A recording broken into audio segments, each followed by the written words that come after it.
me. She said, please, shut up and dance with me. Alright, magandang hapon po sa ating lahat. And before anything else, I would like to introduce myself. I'm your host for all season. My name is Marvin Sanchez. And let's raise the roof with the most fabulous birthday celebration this afternoon. We finally arrived on to the long awaited journey. Ladies and gentlemen, this is the 75th birthday celebration of your beautiful Lola Amy Gonzalez!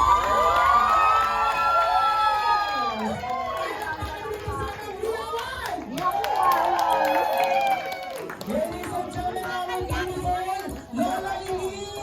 Wow! Wala kang celebration dyan. Tayo po tayo lahat.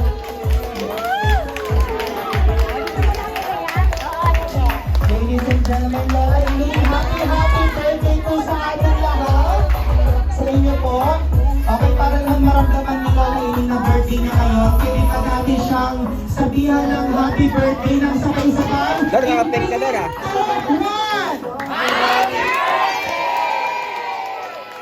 Alright, Lola Amy, happy birthday po sa inyo. Napakaganda niyo po. Mukha lang po kayong 18 years old. Wow! In fairness, parang mas mayaman po si Lola Amy. Sinuot niya na yung pangmalakasang alahas niya. O Lola Amy, dahil sinuot niyo na po yan, pagkatapos daw po ng event po ninyo, wala po tayong pambayad. Yan na po yung isasangla po natin. Hubarin niyo po. Ang ganda niyo po ngayon, Lola Amy, lalo na po yung bangs po ninyo.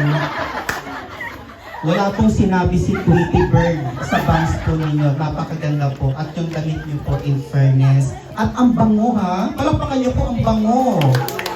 Ang bango. Ano pong nga niya? Sir? Amoy sir. Biro lang po. Pinapatawa ko lang po kayo. Kailangan maging masaya po tayo ngayon. Masaya ako. This is the first time talaga. Gusto ka nakalain sa mga anak ko at malugang. Napakababait nila. Wala akong masabi. Wow! Yung message niyo po parang pinapagalitan niyo po kami. Inibiro lang po. Yan yung yun yung feeling ni Lola Amy na masaya, di ba? In fairness po. Alright? Siyempre, kailangan na simulan natin yung program natin with a prayer. And this time, may I call on Savannah